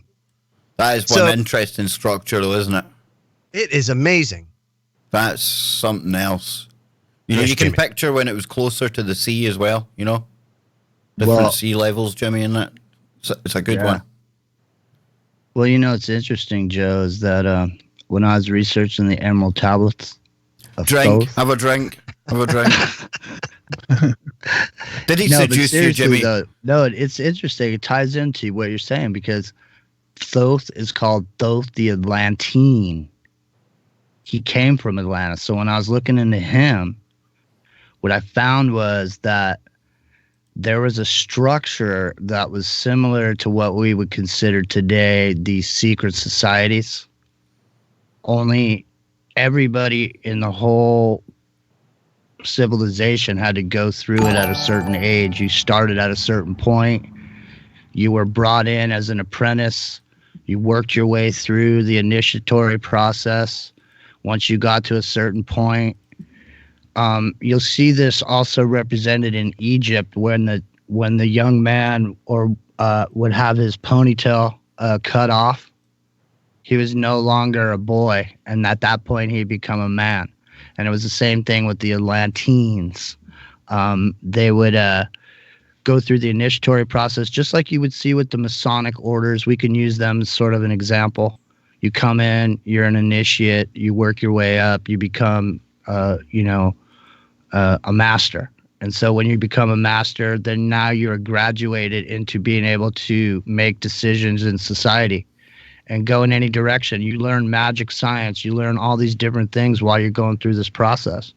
So Thoth was sort of, in the Emerald Tablets of Thoth, at least it says that he was part of one of these people that was high up in one of these temples. And that because of that, he was given this special knowledge. And that's why what he other was characters? What other characters is Thoth then? Because you hear how they're represented by different characters throughout time. Where does he? Enoch. Is that who we're talking about? Enoch. It's Enoch. Yeah. Jimmy. Enoch is Thoth, and interestingly enough, I found this out from a very reputable source, Dallas Goldbug. He told me, yes, you didn't know that, but Enoch is Thoth. No, because what happens is, right, history. It's all in the ear, Joe. It's all in the ear, but it has to do with the confusing of the languages, and when you confuse the languages, You get the same person with different names across the world. And if you look at the Enoch story and you look at Thoth, they're almost identical in nature. So that's what I think, based on what I've seen and read. That's kind of what happened, is that you had this blurring of the lines, or stories told a different way, only because now you had different cultures, different nations, different languages.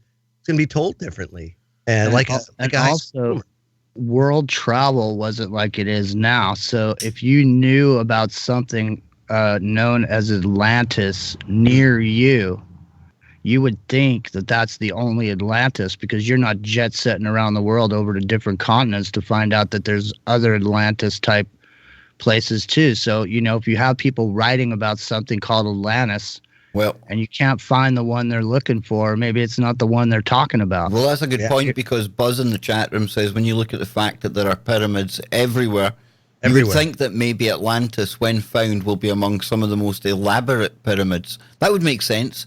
And maybe buried or even on another planet. You see, I think that's what's down at the South Pole. I think there's pyramids been unveiled there. And I watched that, Predator versus Aliens. I know I'm probably been biased by that movie, but that's got a giant ancient structure beneath the ice, and I just think there's something to that. I really do. Yeah, definitely. And all these priests of the temple that were dispatched after the flood, these people that learned all these things, that carried these tablets with them as a representation that they actually came from the temple. These people are all real super magical people that would just show up somewhere. And then next thing you know, they're like red hair, light skin. They have all these different ways about them. And you see the same 6 technology. fingers, 6 toes. Yeah.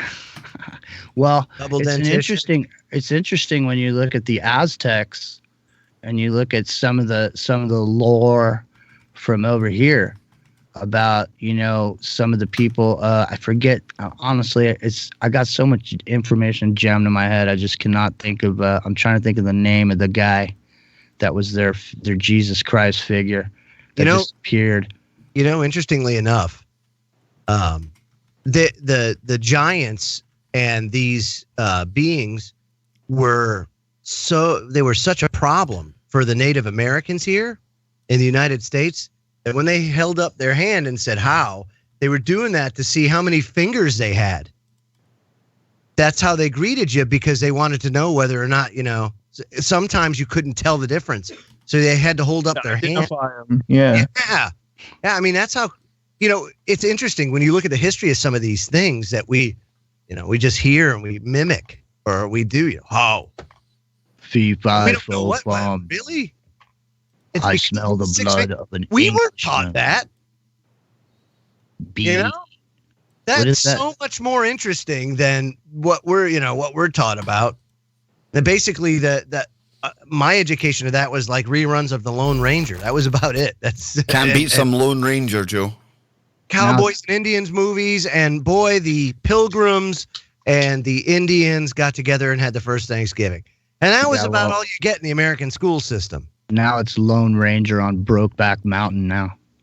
Yeah, right, exactly. John Wayne, when he is out on the range, he always had a quick stop by over at Brokeback Mountain. That's the level. Joe knows all about Brokeback Mountain, Jimmy. Don't scare him. That he had to go to therapy. That's the level that they've gone to in the pop media culture to destroy our icons of the past. Like, when they were tearing down all those statues of people and, all this stuff that's been going on where they're just trying to go for a major nuking of everything from the past. Because millennials are like, remember when they say stuff like, when leaders and people in positions of power say things in front of young people like the Constitution is just some old rag or whatever, it doesn't really mean anything, and then you have this dude coming up going, hey, you know what, let me tell you, I'm going to tell you what, I'm going to give you all the free shit that you want, Joe. You can have everything free, but your grandparents and your parents are going to have to give us all of their money, Joe. And then next thing you know, hey, it's like I saw a picture of Bernie Sanders dressed up like Colonel Sanders, and he was giving away free chicken. Unless he turns into a chupacabra for the sake of this stream, you can keep your Bernie Sanders and you can park them where the sun don't shine. With the rest of them, they're all a shower of asshats, man. Yeah, no doubt. Asshats, a lot of them. It's like Ken Hovind always said, you know, he says politics. It's 2 words. Poly means many. Ticks, bunch of blood-sucking insects. Parasites. Yeah. I think that sums them up perfectly. Parasites, yeah. So listen, if you want any questions from the chat room, put at and then the Kev Baker show. That way it'll jump out for us. Because, Scott, I think you had some weather stuff, did you not, dude? Yeah, I mean, we got another storm system. Yeah, there it is there, man. Have we got another bomb cyclone? I don't know. I don't know if they're going to call it a bomb cyclone, but you can see it twisting and rotating around right there in Kansas. So some of those storms up towards the top, those red storm cells, might actually have a small chance of producing some tornadoes. And I know that there's some tornadoes going down in Oklahoma right now. So, yeah, I don't know. I think they're just calling bomb cyclone what we just normally call here in the Midwest, just a regular severe weather storm system. So I think they're just hyping this stuff up now and putting names on things. So. You don't say. Weather exactly. People hyping it up? No, that doesn't happen. It's almost as if they're like laughing at the fact they've weaponized the weather, so they word it now. Not, you know what? I'll take it a step back and say maybe it's not even that sinister. Maybe it's as sinister as the local hardware store for your local weather gives a call to the meteorologists at your local weather station to say, man, you know, sales of snow shovels and things aren't really doing so good this year. We anticipated a much heavier winter. We didn't get it. Maybe you guys could embellish a little bit there so we can boost the sales. Could you? I will say this, though.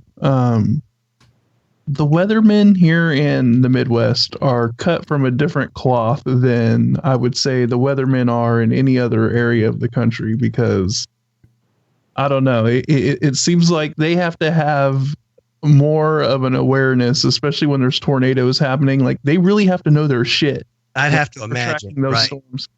Right. And a lot of the weather dudes here, like in Kansas and in Oklahoma, they're almost like considered like battle hardened veterans who have survived going through like 8 hours of storm coverage while like an F5 is like ripping through the city, and they're trying to warn people to get the hell out of the way. And it's just craziness on a level. The weather, reporting the weather here in this area of the country is like on a totally different level. But I guess it's kind of like you have to specialize in whatever hazards that area of the country is experiencing. Like, I'm sure weathermen down in Florida have to have some knowledge of hurricanes, right? You know, I mean, they get slammed by hurricanes, so they have to at least study that, and they have to at least know something about hurricanes if they're going to be covering it. This is like here in the Midwest, you know, you got to know about tornadoes. You got to at least know, you know, what these storm systems are like and what they can do and all that stuff. So, yeah, it's pretty interesting. I know people like to knock the weathermen a lot, but they actually do save lives and stuff here in New England. Here in New England, what they'll do is they'll say, okay, well, we got a storm coming. Yeah. And it's going to snow. Hype it up. It's like, no shit, Sherlock, it's going to snow. But, you know, they'll say, okay, well, you know, and all week they're going to say, well, we don't really know. We're tracking it. Just 6 to 12. That's what we're saying. 6 to 12. We get a dusting.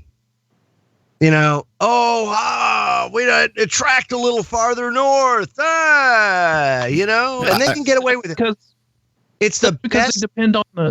They depend on the computer models, and they just say whatever the computer models spit out at them, and they don't really do much like. Yeah, it's kind of like a lost art. It's a dying art, if you will. Everything else is taken care of by the models and whatever computer program they have. And you're absolutely right. But it's interesting how it's one of the jobs where the failure rate is astronomical and it doesn't matter. You know, it's just one of those things where you can be wrong 50% of the time. And as long as you have a good personality and you're a little bit bubbly, then everything's fine. Really? I mean, think about it. You know, Lee Veltman in the chat room, seen him on a stream last weekend. Brilliant stuff, man. But he says, if you've never chased a tornado, you don't know what you're missing. And I am. My mum spoke about this as well. I would love to go on one of these tornado chasing kind of holiday package things. That'd be so up my street, Scott. If you ever want to do that, I can get you in touch. Camp out at some people. Camp out at Casa de Lopez. That's all you got to do. You'll see a tornado or 12. Those cars look like a pimped out Dolores. It looks like if you go fast enough and you get hit by lightning, you're going to jump into the future, man. DeLorean. That's it, dude. Dolores. Type in the TIV. Show people a picture of it. The TIV. Oh, yeah, that's something else. The TIV, and then there's another one called the Dominator 3. And actually... Oh, see, this is the thing I'm talking about, dude. That's what we're on about, man. Look at that shit. There we go. Students at the University of Amarillo, Texas helped design that thing. And it's actually been through an F4 tornado. Yeah, we can get it on here, man. I think they showed the video of that. They actually put a video up of that thing going through the tornado. Yeah, here we go. And it got messed up, but it made it. It's intense. It's super intense. It's super, super. Yeah, I got to go like about half. Oh, wait. No. That's not the. See if you can find where it went through the tornado. Yeah, there's actual footage of it going through the tornado. Oh, there we go, man. Yes. And that's in Kansas. That happened. Go for it! There we go. Scott's house. Oh, yeah.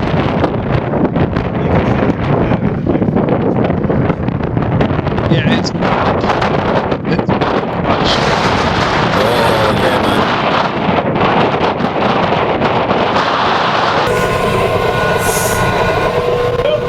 Go for There it! it is. What's it that noise, man?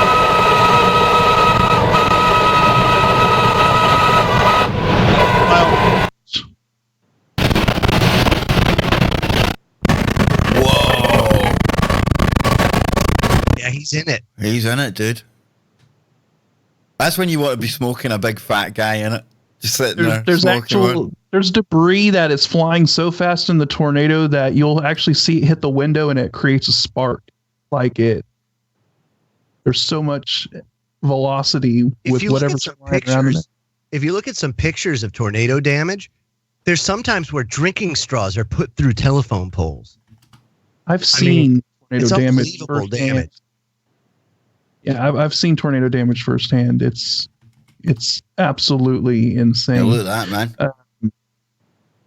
Yep.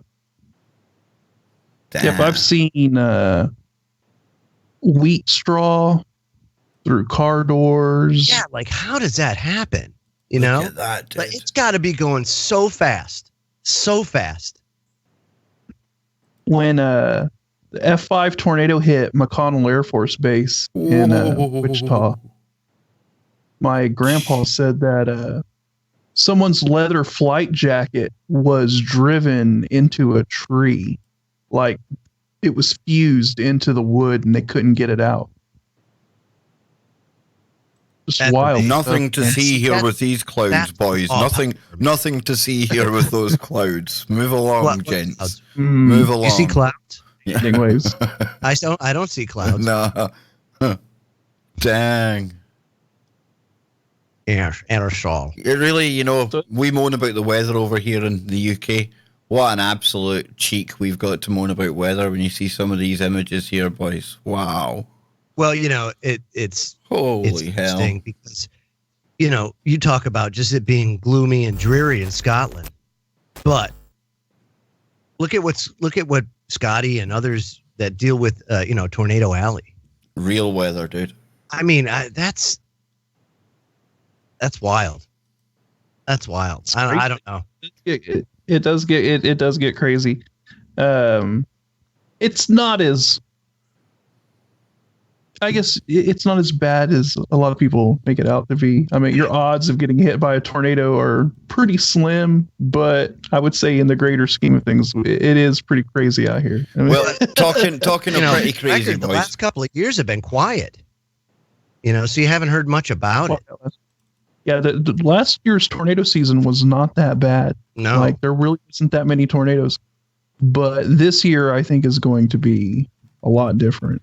And oh my God, what are you dropping? Well, this is the story that I think, there's always a way we want to leave an impression. And this is our story for tonight. I sent this to Joe earlier. We talk about how far humanity is slipping at the moment. I think we discussed that last week on the show. And there's some headlines that you just can't unsee. And it just brings horrible things to mind when you see this kind of thing. But going to Joe's favourite newspaper, and Joe, don't deny it, this is your favourite newspaper. Hands down. Are you ready for the most shocking headline of the week? You sure you're ready for this? Jimmy, you'll like this, dude. Sex worker goes viral for licking an airplane toilet in a gross Twitter video. Now, to use the word gross, I would say is the understatement of the evening. But it's pretty self-explanatory, folks. There's people licking toilet seats. And it's rightly going viral. Talk about viral. What the hell's going on, man? Viral in the in the real sense of the word. Yeah. Thank you, Jimmy. Why? Whoa. Entirely strange individual.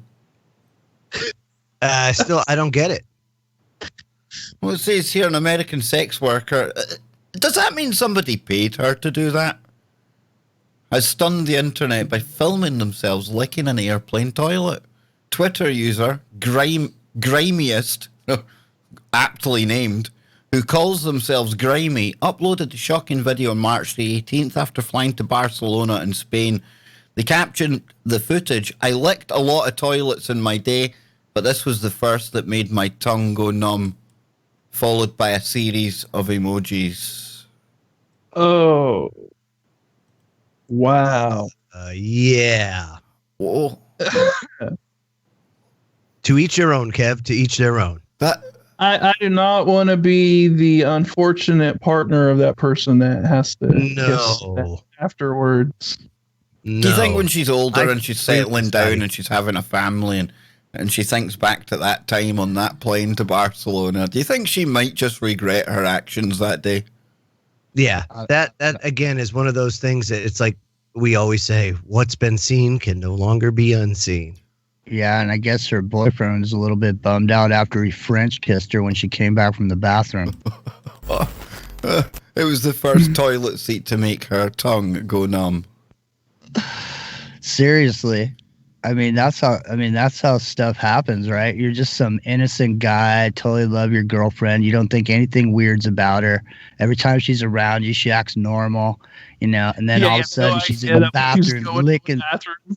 Yeah, she's like licking toilet seats and they come back. You think she's maybe got a urine infection because she's going a bit too often. You go and check if she's all right. The door's ajar, and you see her taking a big schlick of the pan. No good. Oh my God! Get out. Stop licking my toilet and get out. This reminds me of those Russian dudes puking when they were smelling that fish. Oh, the Sistramen. There's nothing wrong with Sistramen, dude. Did the LA Beast ever eat Sistramen, Joe? Could we watch LA Beast to take us out? Yeah. We'll get the LA Beast. Yeah. He dominated. LA Beast. Sistramen. You will find it. I've got it. It's there. Okay. Amazing. Yep. Here we go. You guys getting ready to take off? Yeah, we're getting ready, dude. Now, explain what it is first, Joe, because I didn't even know what this stuff was until... It is a Swedish delicacy. It is basically fermented fish. Look at the guys having to wear gloves just to open the stuff. Yeah, it smells so bad. It's buried for a year, and then they unbury it and sell it. Here we go. When you open it... Here we go. I got my dad into watching Strawman videos. People trying to Yeah, he drinks the juice, dude. My mouth just touched a fish that's been rotting in this can for a year. Oh, yeah. Just like Cristal. Oh, dude. Oh, stop.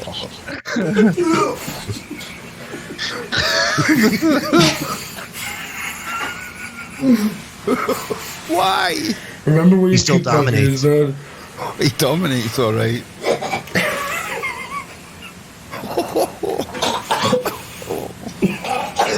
He's like,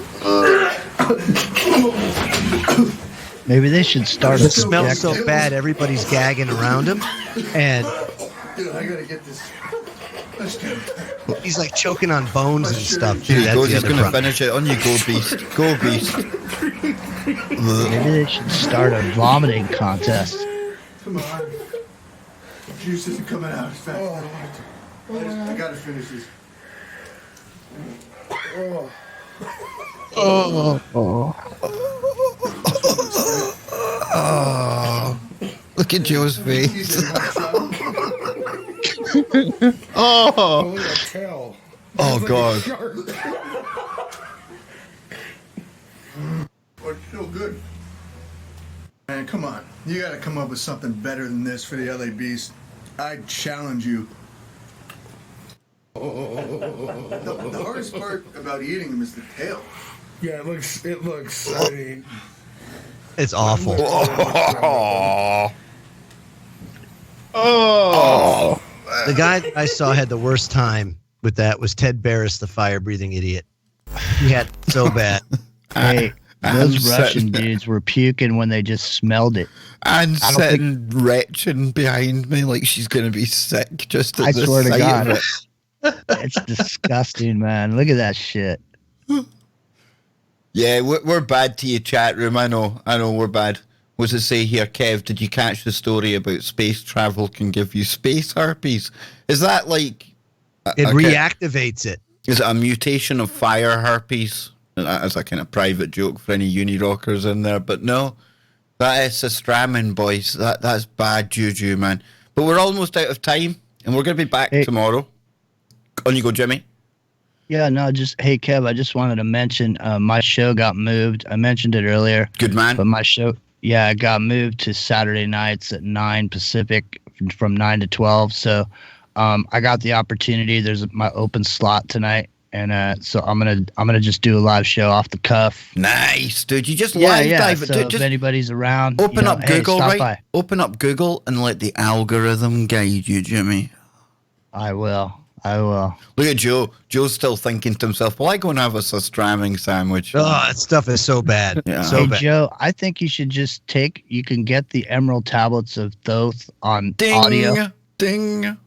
Oh my. On audio, you can listen to it at night when you go to sleep. You should just listen to the soothing sounds of Thoth. What? Easy listening on Thoth AM. Jimmy you should start. You should actually do a video series, Jimmy, where you just come on here and just read them out with me one day, in one of your crazy Thoth-like voices. Joe, your camera, since you started playing with the software, keeps on flickering green. By the way, You know what's funny? Yesterday, I was doing a dramatic reading of the song "Fuck the Police" by Sex Pistols, NWA. All right then. A dramatic reading, though, like a Shakespearean voice. It was actually pretty funny. Maybe I'll even do that tonight, Joe. And I'll do it just for you, bro. Sounds great, man. I Yes. appreciate it. And I love you, man. we'll be back with, it's live bearding tomorrow. It's all about the Popeye. Who knows where the Popeye is going to take us? Could be here, there, anywhere, inside the Matrix, outside the Matrix. The world of Popeye is a strange place. Some compare it to the bottom of a tramp's pocket, but don't tell him I said that. Yes, that's right. So, boys, did we have fun? We sure Yes. did. Because if it's sure no did. fun, there's So no much point, fun. right? No fun, no point. So until tomorrow, folks, and remember, join the 18 channel. Eastern. We can get the beard unlocked for tomorrow's stream. If you want to support it, the stream as well, there's PayPal, there's Patreon, anything you can, but only if you can. So until tomorrow, have a good one. And we've got Joe's favourite music to take us out.